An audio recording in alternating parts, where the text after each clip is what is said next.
Alright, another Stefan Molyneux video. Can't really listen to it though. I got through about 5 minutes. Took some notes and I'll just do my overview thing and then I'll play some clips and that'll be it. His critique of communism, I should be able to get through that. I should be able to. Anyway, but it's all just crap, you know. So let's just get right. His vision of capitalism is this right to private ownership of private property. Right? And what that really means is birthright economics. So that's how we should establish an economic system, is based on birthright. So advantage, yes, great. Let's have lots of that. Lots of cheating. So let's have a horse race over time where, based on how horses perform, we'll give their prodigy huge head starts in the race. So if you're the daughter of Secretariat or something, we'll put you halfway around the track, okay, and then we'll open the gate and see if the other horses have any hope of catching you before you stumble across the finish line drunk. You know, it's just a joke, right? I mean, so what we're really arguing about is what is a fair economic system, in the sense that you want fairness in some sort of construct that it's like carrots, right? You put carrots in front of horses, and the system objective is, how can we get the most out of these carrots? We want to get the horses to do the most work possible out of these carrots without having to ever whip any of them, without making any of them bloody, without cutting any arms and legs off, without having the horses break each other's legs. You know, some sort of civilized way to get good work out of the horses with the carrots. So you want to have a nice incentive system that has some nice civilized rules. So you go do your little three-legged race, right? You have a little three-legged race, and you want a nice fair game, right? You don't want people pushing each other over and doing other kinds of little dirty tricks. No Simon Bar Sinister, spin your little mustache and figure out a way to cheat. And this guy's all about the cheat. He's saying, no, we shouldn't just have cheating.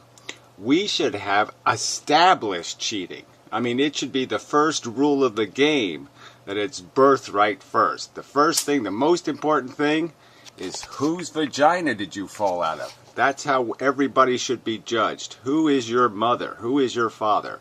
So I'd like to know who your parents are, Stefan. Let me have a profile and courage of these folk that created this little monster.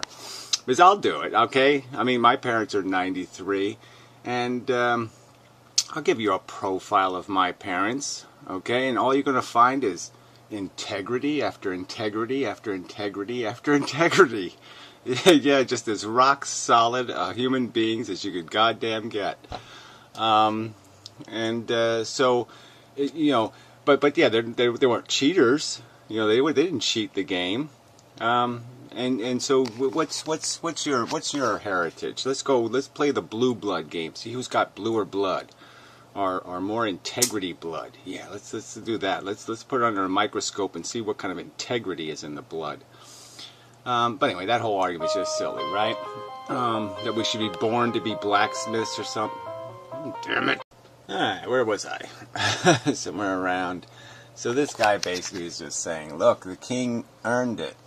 Okay? You know, King Ferdinand gave it to little Ferdy, and Ferdy Jr., and then Double Jr., and the 5th, and the 10th, and Henry the 48th, and you know, they all earned it, man. It's their stuff. It's their private property, and we all have to respect that. Ownership is something the spawn of the owners earned.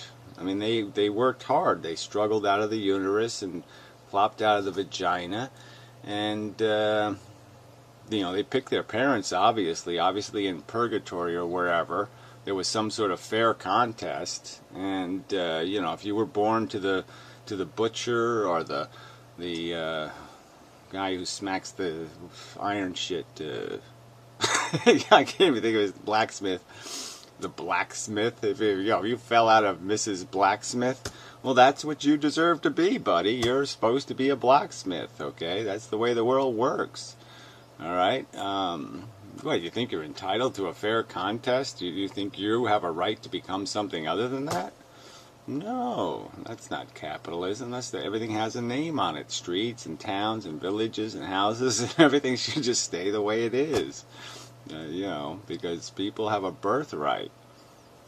Yeah. So look, the argument's really about how do you want to modify this game?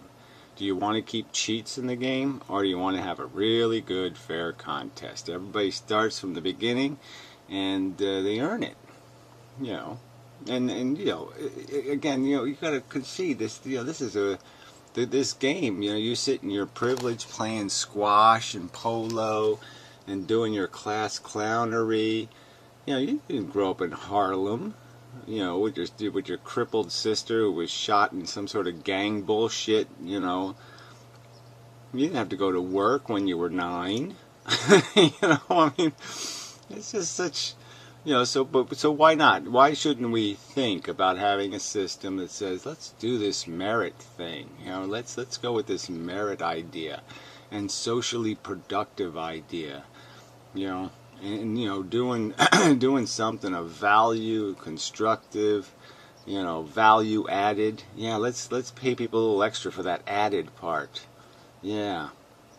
Instead of this, who owns it? Who's got title to it? Because they're the spawn of the owners. So he wouldn't want you to violently overthrow the king. Okay, the American Revolution was an obscenity by this guy's standards. The king frickin' earned it. Alright? England earned the United States. Right? They came over here, they colonized it, they paid for it. They paved it, so to speak. Alright? And he took it. He thinks the American Revolution was honest. They just threw violence. A bunch of thugs stole the country from the owners. Isn't that what happened, Stefan? Huh? But that was okay because, yeah, his people won, right? Or whatever however you want to look at it, right? He ended up being the descendant of the guys who won, so to speak. So it's all okay. That theft was all right. The theft from the Native Americans was all right because it happened in the past, quite obviously. And if they don't have any right to it because they didn't figure out how to make a gun and shoot us, so it's their fault. I mean, well, it's just a crock of shit. This is all just a crock of shit. I mean, we can't do better than this. We can't think rationally about what's an efficient system and who provides the real value in the economy. And this guy says workers aren't the real value. No, he doesn't think he doesn't think they're the real value. He thinks the building and the machines are the real value, and he thinks the building and the machines are something you wouldn't have to build even in communism. Somehow the communists can't build a building and put tools in it. Yeah. Somehow they're going to do it wrong. They can't be smart like the capitalists and figure out how to do that. Well, I mean, maybe like the capitalists, they can't figure out how not to heat the building, and to maybe have a big enough, maybe the communists wouldn't put a big back door to shove the guy who just lost his fingers out of. Maybe the communists wouldn't think that was a great idea. Let's have a door where we just eject the employees who just got their hand chopped off. I mean, man, you are just such a jerk. So anyway, I'll go back to my notes. All right, private ownership, private property. All right, so you can go into all the things. You can go into like, the industrials. The industrialists this guy would love, right?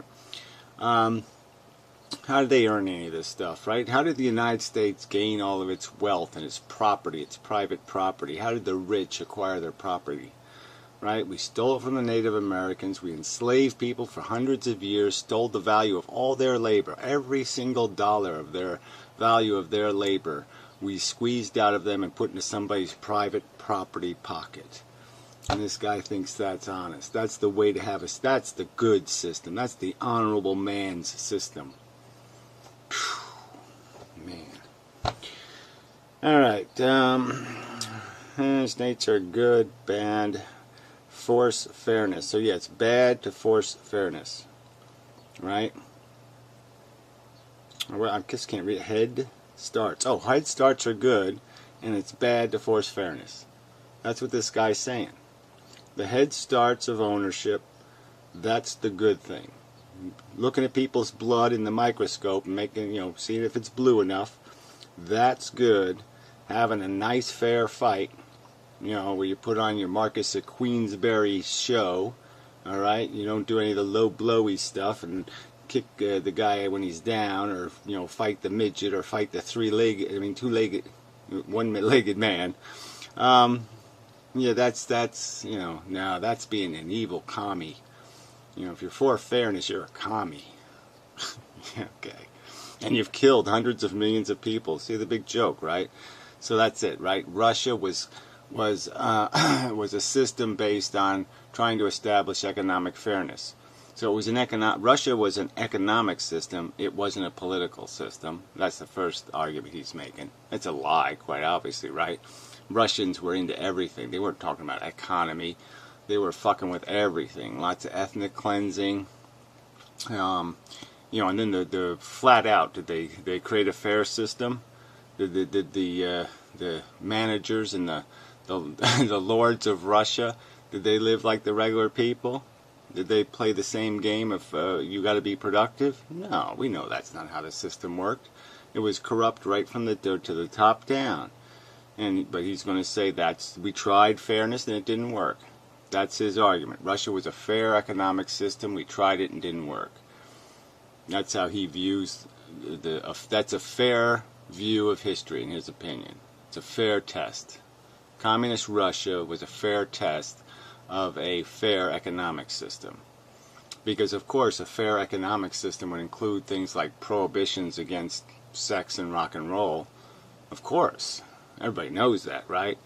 I mean, if you don't believe in inheritance, you have to believe in, kill Elvis. I mean, get real. Russia had its fingers in all kinds of crap, and that's why Russia failed. Even you can even see it in their last stand, where they were sitting there playing the stupid Afghanistan card. What did Afghanistan have to do with fair economics in Russia? Oh, that's right, not a motherfucking thing. And what were we doing? Oh yeah, that's right, we were giving violence, we were giving guns to the craziest fanatics on earth. We even gave them Stinger missiles, the craziest fanatics on earth. We gave them not just guns, we gave them missiles, okay, to do violence against the Soviet Union. So this guy who talks about this overthrows and this nasty don't do violence and non-initiation of violence. We initiated the violence, asshole. That's the only reason why you can talk about Russia in your mocking, laughing manner. We won. We defeated the country 1/10 our size, who had to make it out of nothing. Didn't have black people to exploit. Didn't have immigrants to exploit. Didn't have natural resources abundant. Didn't have all the advantages we had a tiny percentage of the population and became a superpower, and he'll mock them, right, while he's financing their destruction. P.U., buddy. that stinks. All right. So, obviously, Marx's critique of capitalism, he's going to go through some of it, but the first critique is this consolidation problem. It's the same critique that Adam Smith might have, that this is your biggest worry in creating an economic system is consolidation of power. And Adam Smith knew that inheritance was a blight, that this was a big problem. I don't know how much he actually, I know he wrote, I know he said this might be a problem. All right, this might be this might cripple the invisible hand, because it's an invisible hand breaker. It's a fair game breaker. The consolidation of power. Power is troublesome. Advantage is advantage. A head start means something. It means you're going to win. Okay, in all likelihood, if you get enough of a head start, it doesn't matter how great the other guy is. He's going to lose, and he's just going to end up crossing the finish line damn tired, and with no reward, and hungry. Anyway, all right. So you already kind of said this is about economic systems, not political systems. So it's really stupid to sit there and talk about countries that are in all kinds of political chaos and say that's a good example of an economic system. That's just bullshit. So, and I did the American industrialist thing. We know where we got our money, and it's all dirty money. I mean, there's still Rothschild money out there, money made, you know, on dead Napoleon soldiers, you know, and it's still out there. Those fortunes are still out there. Blood money, the most grotesque blood money there is, and it's still out there. That ownership, and we all have an obligation to respect the ownership gained through the buying and selling of human lives. Fuck. That's what this guy thinks is the sensible thing to do, is to respect those golden vaginas. And the application of all rent to public purpose. Okay, well that's here's this no private property thing of Marx. I think that's where he's Purpose. at. Oh, gotta go back. So you've got various. We're going to have a quick sprint through Okay. the planks of the Communist Manifesto, Cool. just to make sure that the contemporary economic system throughout the West, and particularly the U.S., has nothing to do with it. Yep. So 1, abolition of private property and the application of all rent to public purpose. Okay, so he thinks that somehow in America now, you know, you've lost your right to private property and all your rents go to public purposes. That all interest collected goes to public purposes, right? We have this idiotic notion that if you make capital gains money, if you make money on the market, you pay 1/2 or less, even less, the amount of tax that somebody pays for earning an income. So we already saw that with the Romney election, you know, where Newt Gingrich's salary was, you know, taxed to pieces because it was all earned income, where Romney had a huge fortune, made, you know, millions of dollars a year, and was taxed a tiny percentage of that. Yeah, we already seen how that works in America. So you've got various zoning, school and property taxes, there's the Bureau of Land Management, and there's the 14th Amendment of the U.S. Constitution. Basically, if you live, say, attached to the ground, then you have to pay rent to the government in the form of property tax, or the government will take away your property. So, right, you mean your neighbors, right? Because we know property taxes aren't the United States government, it's not the federal government. No property taxes go to any federal purpose. Some percentage of property taxes go to state purpose, but we know that property taxes only exist because if you don't have property taxes, then you have to have a sales tax, you have to have some other kind of tax to collect revenues, do the fire department, all that stuff. So we know, you know, I mean, New Jersey just happens to have more municipalities, you know, more towns than any other state. You know, little private corporations, and that's all they really are. They're just local people get together and say as a group, this is collectively what we want to do. And he thinks that's communism. So if you got together as a group and hired yourself a dispute resolution organization, you know, but again, he thinks it's a bad idea for us to collectively, instead, we all should have our own fire department, we all should have our own police force, we all should have we all should have guards for our children, so we go out and we hire people to guard our individual children, because that's so much better when they go out to play. Well, maybe we shouldn't even let them play, right? Because we should probably put up a moat around the house and just let them play in the yard around the moat. So everything is owned by the government. All land is owned by the government, and all property is owned by the government. You are suffered to live there if you pay them off. No, well, that's the whole point. You wouldn't have to pay them off. See, that, you know, you're just not getting it because nobody gets to own anything. So all you're paying is the maintenance cost. Nobody's making a profit. The government wouldn't be renting you a house and saying, I have to make a profit off your house. That's not the deal. The deal would be is you live in it for your entire life like it's your own. You treat it like it's your own. It's just that you can't give it to somebody. It's not yours to give. It goes to people who've earned it. People who went to work and earned it should get it. And they should develop it. You don't just sit there and give it to somebody for free because you own it. You see, you find that insidious. This whole idea that you would live, you would go, like you would be part of one of those timeshare things, right? you were part of a timeshare, you would find that totally offensive, that you would agree with some other people that, okay, I'll live there for 2 weeks, and you live there for 2 weeks, and you live there for 2 weeks, and you couldn't stand the idea that you'd have to leave the place better than you got it. You know, when you live there for 2 weeks, what would you do? You go have campfires in the living room rug, and you would think yourself a decent guy? God, you really, you're such a shithead. I bet you this guy probably has a timeshare, right? I bet he does. I bet he does. In terms of property taxes. So the government is the rentier of everything. Well, let's understand, too. Look, what are property tax paying for? Oh, that's right, assholes like you who have kids. I mean, what's 80% of property taxes in the state of New Jersey go to child services? Okay, education number one, that's 65%, 70%. Special ed is huge.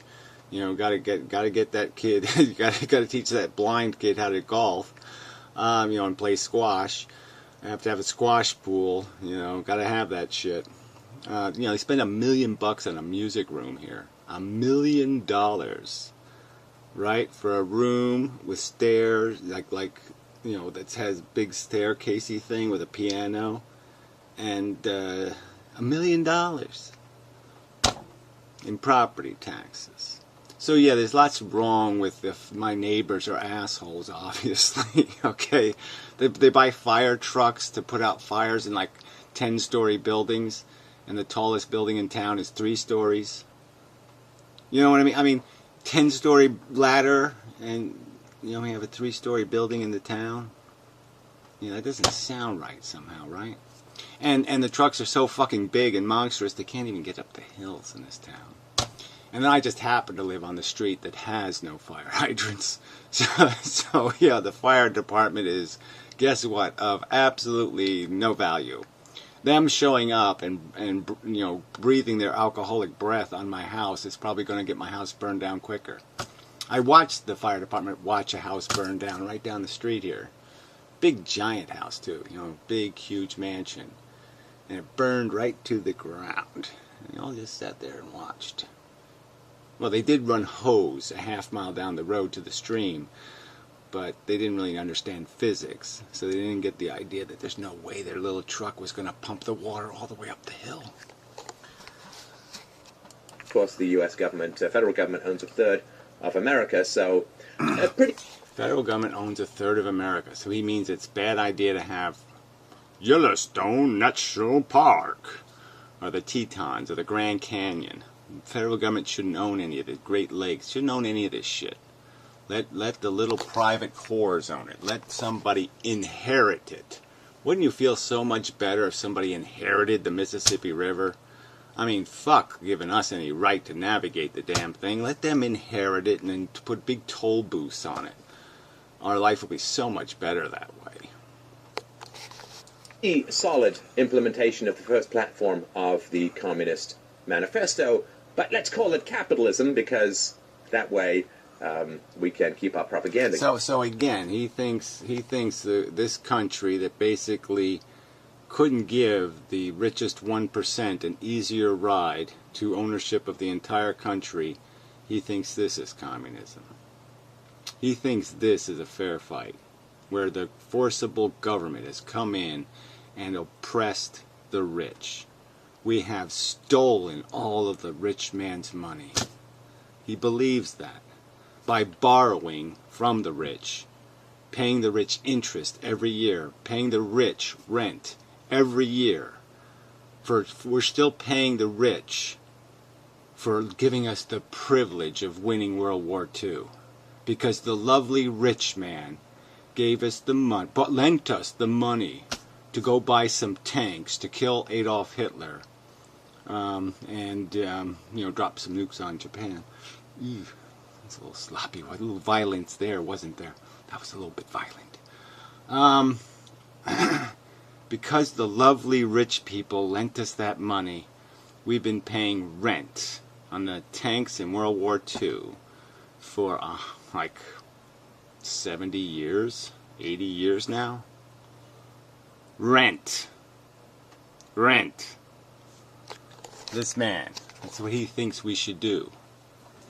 right? So he perverts Marx into being a guy saying he implied that somehow Marx was collecting rent for the like interest rent, you know. So that's the game. Instead of calling it interest, which it really is, you know, big difference between rent, something you pay to maintain the place you're living in, and something you pay for somebody's profit. But he won't make that distinction when it counts. Not to be fair, because he don't believe in fairness, quite obviously, right? I mean, he couldn't make it any more obvious. I don't believe in fairness. I mean, he basically said it loud and clear. Fuck fairness. Okay? My blue blood should be respected. Again, he must have come from money. His crooked, you know, his crooked family got caught by the government, and they took away all his money, and he's just a resentful, petty fuck because of it. Oh, my crooked family couldn't give me my entitlement. My rightful inheritance was stolen from me. And so he's just trying to get it back. He's really a Rothschild or something. Going. Number 2. This will shock you if you don't know it. What was the second platform of the Communist Manifesto? Drink lots of water. I think that was it. A heavy progressive or graduated income tax. Now, this one may have escaped your attention, but every April 15th you are asked to grab your shoelaces while the IRS greases up. Yeah, so he thinks it's progressive taxation, right? To have the common working man pay Social Security and Medicare taxes, withholding taxes, on any income over like $13,000 to start paying that stuff. Okay, and then the rich people will borrow it, $2 trillion of it. Okay, not to pay taxes, so they can invest their money in the stock market instead. That was the racket of the Social Security refinancing plan. But anyway, don't want to get too distracted here, but let's just understand. Okay, working people pay taxes on, like property taxes, they pay them no matter what their income are. People on Social Security still have to pay the property taxes, so no progressive taxing there. And the income tax, right, is on income, so earned income. So the money you go to work and work 8 hours a day, you pay 30 or 40% on, right? But if you make it on capital gains, that is, if you make it on surplus, if you have a wheat silo earning you some money, yeah, that baby can earn lots and lots of money, and the highest rate you're going to pay is 16%. Half the rates. And that's unfair to the rich. That's a progressive tax system. So, understand. That's what he thinks progressive taxation looks like. Where you don't even pay withholding taxes anymore once you get up to whatever, $170,000. You don't even pay Social Security anymore. And if you're a politician, you don't pay it at all. Accountants and burrows into your innards to take out most of your spleen and half of your money. Right, so he thinks that capital gains taxes are half your money. That 15% tax rate is half of your money. He thinks 15% is half your money. So the focus of the Communist Manifesto on creating a heavily graduated income tax has been achieved throughout the entire... Right, so let's understand. He thinks, okay, that we're taxing people and paying the bills with their tax money. He doesn't think we have borrowed $17 billion from rich people and are paying them rent, on that borrowed money. Our Western world, which has so amazingly, wonderfully defeated communism. So, yeah, number 2. Well, let's remember how we defeated communism. We gave guns to the craziest people on Earth and Stinger missiles to drive the Soviet Union into the mire of dystopia, of having to defend a border they couldn't defend anymore against lunatics. And we gave them the weapons to do that. We gave them the means of violence to attack that system. And he thinks that's the right way to go. So, again, he talks about non-initiation of violence, but we initiated the violence. Absolutely achieved. Number 3 was abolition of all rights of inheritance. So there's a federal and a state estate tax was implemented. I love this. All right, so he's going to claim that we have inheritance taxes. All right, now just understand that the old inheritance tax before Bush was that each parent could give $2 million of inheritance tax-free. Tax-free. All right, and then there'd be a graduated tax after that. So you get $4 million tax-free, and that was onerous. That was just too unacceptable to give any of it. Oh, how dare you tax any of this, right? And so then Bush got rid of even that. So now, no, we can't tax inheritance. We can't tax something you get for doing absolutely nothing, okay, but being born. Birthright, we shouldn't do anything to readjust for birthright advantage. So once again, understand who this guy is. He's for the monarchy. He's for family consolidation of ownership of the world. He thinks that's great. 12 families, 5 families, 2 families owning the whole world. He wants the Rothschilds back in charge. He'll put nothing in their way. Nothing. No impediment to them taking every single piece of everything and putting their name on it and renting it to you.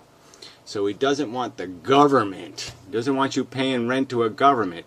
He wants you paying rent to Rothschild.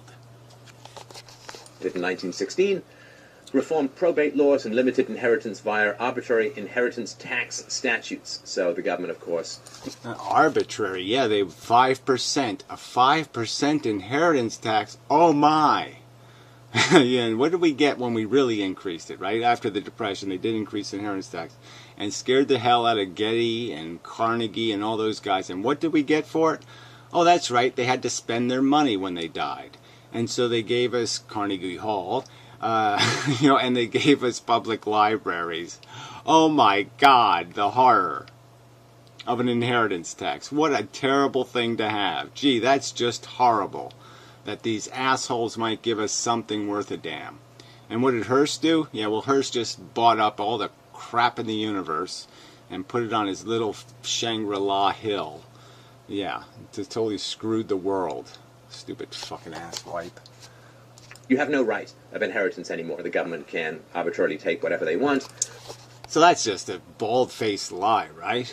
The government can take whatever they want, but have chosen to take absolutely nothing. So isn't it? I mean, do you see this asshole? They just abolished inheritance taxes, and this fucker's still complaining, as if they can take it all. They took it all. They did their blah blah. No, it's not happening, Steph.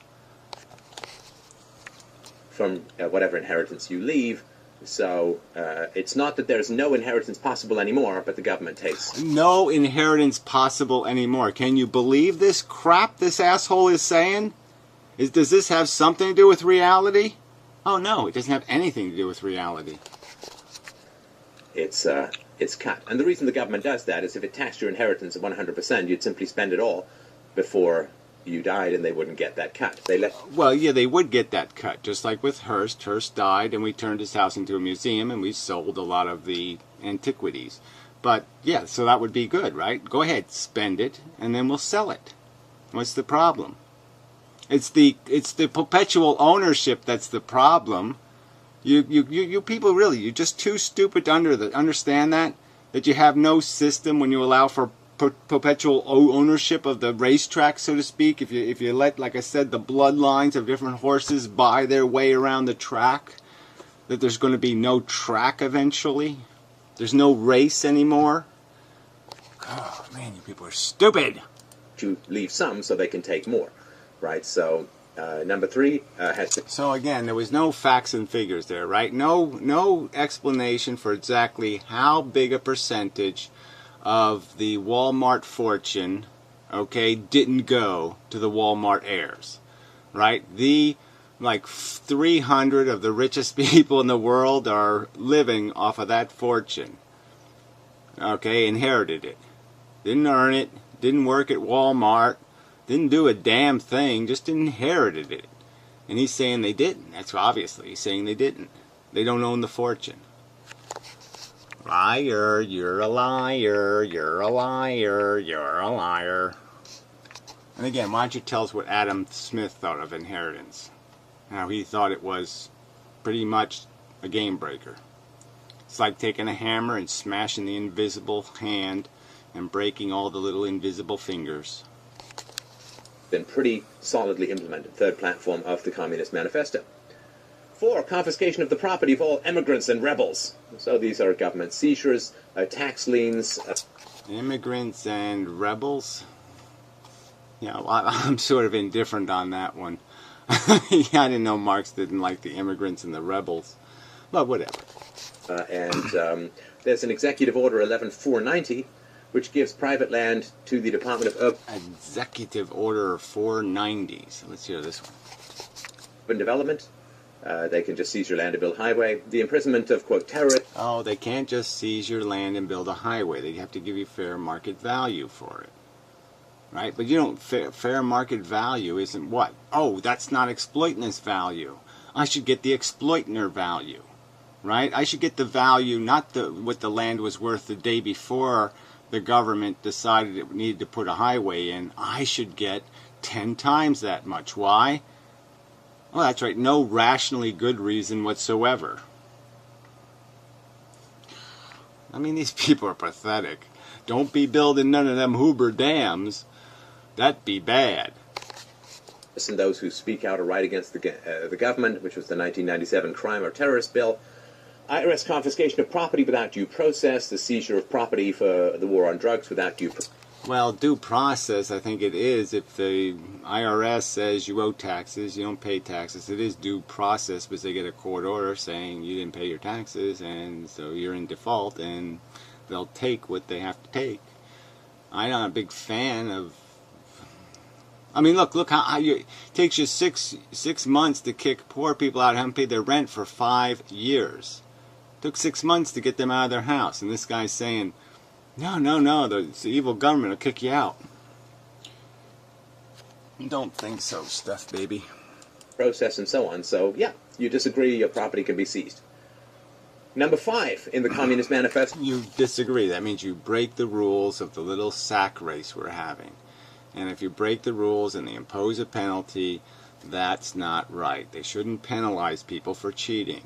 Cheating is the way we should play the game. We should all be cheaters. Cheating be good. So a centralization of credit in the hands of the state by means of a national bank with state capital and an exclusive monopoly. Well, did he say an exclusive monopoly? I don't know if he said that.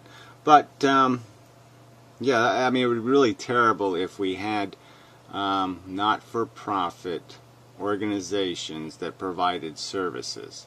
So they just had managers and employees, and they paid to heat the building and nothing else, and they just did their jobs and provided you with banking services without building anybody a mansion, and no yachts, and no corporate jets, and no wheelie-dealy, and no junk bonds, and no derivatives, and no bullshit.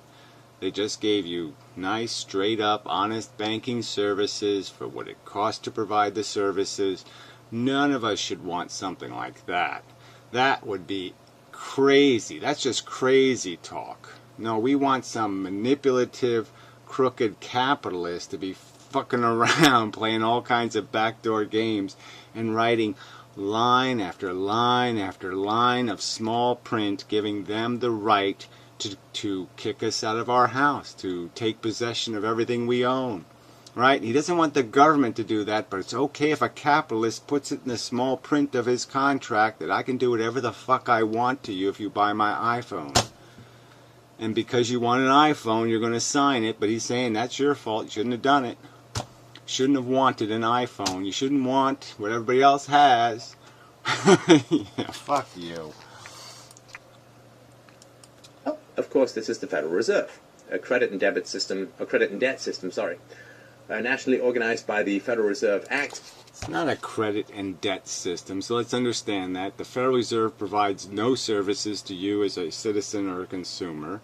All the Fed does, right, is sell bonds. It writes a bond up. We need some money. Let's go sell a bond to some people, get some money. All right, and it maintains the cash balance in the economy, in the sense that the banks give the Fed the dirty money, the broken bills, the rest of that kind of crap, and the Fed reimburses the banks by putting the money in reserve accounts that the banks can or cannot loan out to the people, and it creates a system where the integrity of the dollar can be maintained. Now, this asshole is going to say the Fed's printed it. Well, you can't prove it. There's only $1 trillion worth of cash in the economy, and the rest of it is in some other form of a bond. Where else is it, Steph? You're going to make accusations. Why don't you prove one of them?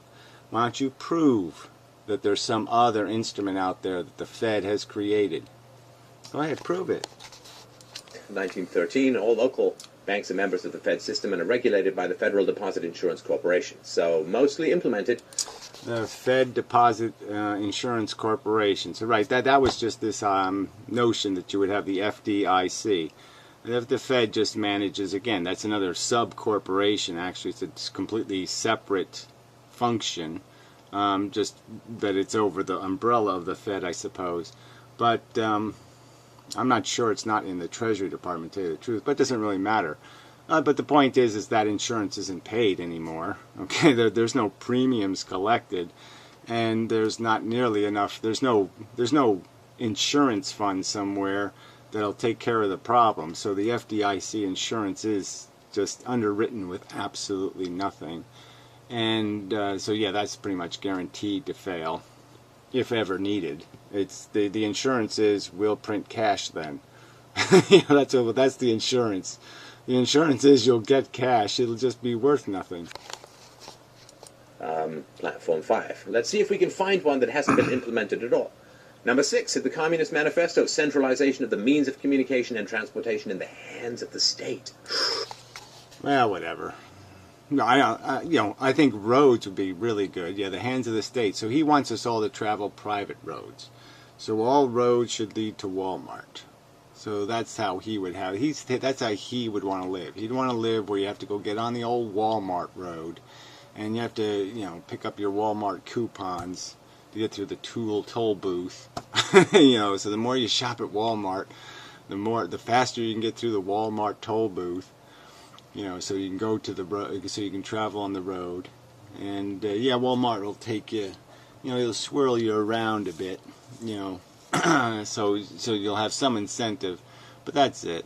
They'll give you 10% value and 90% theft. So yeah, you want your roads owned by Walmart and Google.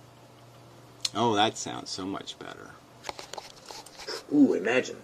Of course, that's the federal... Yeah, I just did imagine. I mean, does this asshole really think that Marx was saying that, your sneakers should be owned by the state? All transportation? No. Yeah, I think he's saying, like Rome or anything else, you make roads. Roads are a good idea. Canals are a good idea. Waterworks are a good idea. These are public infrastructure. The Communications Commission, FCC, Department of Transportation mandated the... Well, whatever. So these are just silly things, right? I mean, could you imagine what the radio waves would be like if they did? They had to manage them somehow, didn't they? Somebody had to take charge of that stuff because it's the commons, right? It's the problem of the commons. You can't just say everybody can do whatever they want on it, or it'd be a fucking mess, right? You can't just say, okay, there's land, go ahead and string wires all over the place. Like, let's have 900 phone companies and 900 cable companies, and let them run cables anywhere they want to. Maybe we'll give them the airspace, so as long as their cables are high enough, they can go right over your house. What would the rules be? Of course you have to have rules. You have to have some sort of organization. You can't just sit there and say, okay, everybody just broadcast into the airways on any frequency you want to. And how would that work? How would any of that make any sense? How could you possibly have a useful radio wave function? Oh, that's right, it couldn't function at all. So quite obviously somebody has to own it. Somebody has to take charge of it and allocate it. And he just finds it offensive that we, the people, do that instead of, again, give it all to Google and let them organize it. They'll be fair. Let Google own the public library. Let Google own everything. ICC Act of 1887, Commissions Act of 19... I mean, let's all just live in Googleia. Yeah, Googleia. Yeah, the United States of Googleia. That's this guy's... That's his fucking mentality. Give it all to Google. The United States of Googleia. I love that. 1934, the Interstate Commerce Commission was established in 1938. Federal Aviation Administration, Federal Communications Commission. Oh, what a horror. The Federal Aviation Commission. Again, it would just work out just fine if everybody just takes their ultralights or builds a plane in their backyard, flies over your house. Yeah, everything's going to work out just great. Don't worry about traffic in the sky. They'll see each other. Oh, I mean, can you get dumber than this? Well, no. Apparently you can. Awful a day. Executive Orders 11490, 10999, as well as state-mandated driver's license and Department of Transportation. Well, again, that would just be horrible. It's just horrible. Driver's licenses, that doesn't make any sense. Registered cars, inspected cars, cars that have brakes. Why should I have to have brakes on my car? Regulations. And, of course... I don't need no stinking brakes. Basically runs almost all of the roads, control. Right, and we should instead, Google should run it, right? The sensible alternative is let Google do it. Fuck, this guy is such an asshole. Also, most of the airports and the ports and so on, and the rails, of course, Amtrak. I wish that were true. I mean, I really do. Oh yeah, trains. Yeah, that was something we took away, right? So just understand that the trains were something we chose not to help, not to subsidize, not to protect. We forced the trains to compete in the capitalist world of cheap, short-term efficiency. So because trucks were short-term efficient because they navigated on federally paved highways, on cheap fuel. That was the way to go. And we know in hindsight that was the biggest mistake America made, was not to maintain its rail system. That was the biggest greenhouse gas mistake it could have made. Is heavily subsidized and partly nationalized, so yeah, pretty well implemented. Yeah, partly. So the only part, we'd have absolutely no rail system at all if the government didn't subsidize it for all those hard years. No rail system at all. So that's the world he would want. Let the short-term, quick-buck capitalists, pollute you into, carbon poisoning, and just look at that one thing itself, and just see how, in hindsight, you can look back and you can say, what a tragedy that was. I mean, it happened in this town, right? We had a railroad in this town 100 years ago. Incredibly efficient idea, connecting 5 towns, because they ran peaches. And so then was a peach blight, so nobody financed the rail. They sold it off for rail inside the trenches in World War I. So that's what it turned into absolute shit, nothing. Okay, and here you went to the bother to make it, and we the people didn't value it, and for 100 years we could have gained the huge efficiency of having that. But no, short-sighted, capitalist, greedy fucks have to make our decisions for us. Damn. And for Section 6, because this, you see, is what we call capitalism, which is where almost all of the mandates of the Communist Manifesto have been implemented. 7. In the Communist Manifesto, extension of factories and instruments of production owned by the state, and the bringing into cultivation of wastelands. Not the T.S. Eliot poem, sadly. And the improvement of the soil generally in accordance with the common plan. So this is... Well, look, this is really old shit, right? So, these are just obvious basic farming practices, so this is not something you really need to worry about. I mean, agriculture is hugely advanced since Marx. So let's get the agriculture part out of that, because any dumbass can do agriculture rationally now. But the real issue is the public ownership of industry, of the means of production. And all that means is that, we can figure out how to hire a manager for a company, can't we? We really can do that, can't we? Can't we?